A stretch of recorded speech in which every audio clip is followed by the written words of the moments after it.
नमस्कार, आदाब। मैं आपका दोस्त सानू खान। स्वागत है आपका अपने सानू गैलेक्सी 24 चैनल पर। आज की कहानी बहादुर शाह जफर की, जिसने अपने ज़ात को अंग्रेजों के सामने समर्पण कर दिया। बहादुर शाह जफर को सरेंडर क्यों होना पड़ा? बहादुर शाह जफर की मौत कब और कहाँ हुई? बाबर से लेकर मुगलिया सल्तनत की कहानी इतिहास में भरी पड़ी है। वो बहादुर शाह जफर तक आते आते बेहाल दिखती है।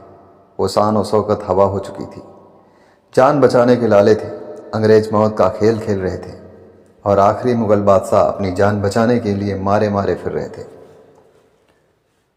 82 साल के बादशाह ने सितंबर में ही अंग्रेजों के सामने किया था सरेंडर। 1857 की क्रांति के बाद विद्रोह की ज्वाला को बुझाने के लिए अंग्रेज ढूंढ रहे थे। जान बख्शने की शर्त पर जफर और उनके वफादारों ने हथियार डाल दिए। जिस मुगलिया सल्तनत ने भारत में राज किया, उसका आखिरी बादशाह बेबस और लाचार था। 82 साल के बुजुर्ग बहादुर शाह जफर की नजरें जमीन की तरफ धंस गई थी। अंग्रेजी पेंशन पर जी रहे जफर की हालत बिना पावर के शासक वाली थी। जफर इस खौफ में थे कि अंग्रेज पकड़ने के बाद उन्हें मार देंगे। वो साल था 1857 और तारीख 16 सितंबर। अंग्रेजी फौज ने दिल्ली को चारों तरफ से घेर लिया था। खबर लाल किले तक पहुंच चुकी थी कि अंग्रेज अब कुछ 100 गज के फासले पर है। अमरपाल सिंह ने अपनी किताब द सीज ऑफ दिल्ली में 1857 की क्रांति के बाद मेरठ से दिल्ली तक के घटनाक्रमों पर विस्तार से लिखा है। अब तक बहादुर शाह जफर हथियार डालकर सरेंडर करने का मन नहीं बना पाए थे।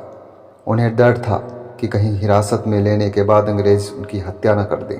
माहौल भांपकर 19 सितंबर को जफर अपने परिवार और बचे खुचे वफादार सैनिकों के साथ महल से बाहर निकल गए।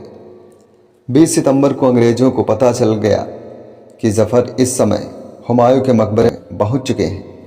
अगले 24 घंटे में तेजी से घटनाक्रम बदले। अंग्रेज कैप्टन विलियम हॉटसन जफर को पकड़ने की ताक में रणनीति बना रहे थे। उन्होंने 2 नुमाइंदे हुमायूं के मकबरे में भेजे, जहां उस समय जफर अपने करीबियों के साथ छिपे हुए थे। हडसन के नुमाइंदों ने बाहर पर आकर बताया कि बहादुर शाह जफर कह रहे हैं कि जनरल विल्सन ने उनसे वादा किया था कि उनके जीवन को बख्श दिया जाएगा अगर हडसन उस वादे को दोहराते हैं तो वो सरेंडर करने के लिए तैयार है। हडसन को भ्रम हुआ कि यह वादा कब और कैसे किया गया, क्योंकि उनके पास ऊपर से आदेश था कि विद्रोही कोई भी हो, अगर वह आत्मसमर्पण कर रहा है तो शर्त स्वीकार नहीं की जाएगी। ऐसे समय में जब लगातार क्रांतिकारियों को फांसी पर लटकाया जा रहा था, तब बहादुर शाह जफर को जीवनदान देने का फैसला क्यों लिया गया? आमरपाल सिंह ने बीबीसी को इंटरव्यू में बताया था कि इसकी वजह यह थी कि बादशाह काफ़ी बुजुर्ग हो चुके थे। वो सिर्फ कहने के लिए विद्रोहियों के नेता थे। अंग्रेज दिल्ली में आ चुके थे, लेकिन कई हिस्सों में अब भी संघर्ष जारी था। ऐसे में अंग्रेजों को लगा कि अगर बादशाह के मारे जाने की खबर देश भर में फैलती है तो क्रांतिकारियों की भावनाएं भड़क सकती हैं और उनका सामना करना मुश्किल होगा। आखिरकार बरतानिया हुकूमत ने तय किया कि अगर बादशाह सरेंडर कर दें तो उनकी ज़िंदगी बख्श दी जाएगी। कुछ देर बाद मकबरे से महारानी जीनत महल आगे आईं और पालकी में बादशाह जफर आते दिखे। हडसन ने तुरंत बादशाह से हथियार डालने को कहा। जफर ने तसल्ली कर ली कि वो वही हडसन ही तो हैं जिनसे वादा याद दिलाया। कैप्टन ने जान बख्शने का वादा दोहराया, तब जाकर जफर ने हथियार डाले। वैसे हथियार भले ही जफर ने डाले, लेकिन इस घटना के साथ ही भारत में मुगलिया सल्तनत की कहानी खत्म हो गई। जफर कवि और नरम दिल वाले थे, लेकिन थे बादशाही, और 20-21 सितंबर को जैसे खुद से आंखें चुरा रहे थे। भले ही मुगलों के पास शासन करने के लिए उस समय दिल्ली का एक छोटा सा ज़मीन का टुकड़ा बचा था, लेकिन उनके मुगल बादशाह कहे जाने के साथ सपोर्ट कर रहे क्रांतिकारियों की भी उम्मीदें जिंदा थीं। बाद की कहानी दुनिया को पता है। अंग्रेज जफर को दिल्ली से दूर बर्मा लेकर गए और कैद करके रखा। वहीं 87 साल की उम्र में 7 नवंबर 1862 को तड़के आखिरी मुगल शासक का इंतकाल हो गया। फटाफट अंग्रेजों ने उन्हें वहीं पास में दफना दिया। किसी को पता न चले कि जफर की कब्र कहाँ है, इसलिए ज़मीन को समतल कर दिया गया।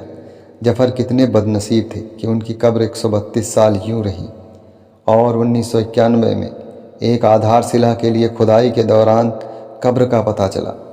निशानी और अवशेष से पुष्टि हुई कि यह बहादुर शाह जफर थे।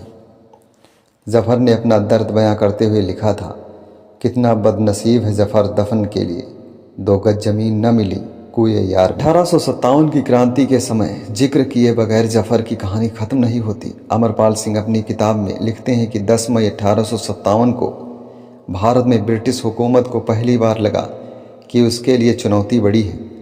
दिल्ली के करीब मेरठ छावनी में सैनिकों ने बगावत कर दी। ब्रिटिश अफसरों के सामने खुलकर कहा गया कि अब ब्रिटिश राज के दिन खत्म हो चुके हैं। वहाँ से नारा बुलंद किया गया, दिल्ली चलो। वे मुगलों की राजधानी रही दिल्ली की तरफ कूच कर गए। ब्रिटिश सरकार की पेंशन पर जी रहे बहादुर शाह जफर के शरीर में जैसे देश के लिए जीने की इच्छा फिर से जग गई। उन्होंने पूरे हिंदुस्तान को एकजुट करने के लिए नेतृत्व संभालने का फैसला किया। वैसे यह पूरी तरह से सांकेतिक ही रहा।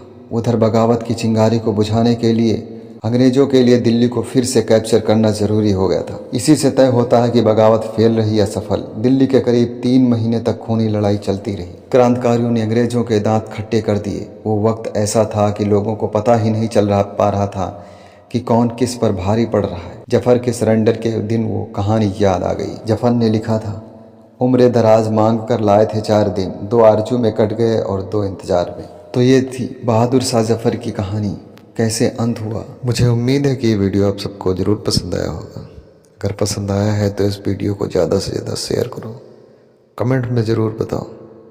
फिर मिलते हैं ऐसे ही एक और वीडियो के साथ। तब तक के लिए नमस्कार।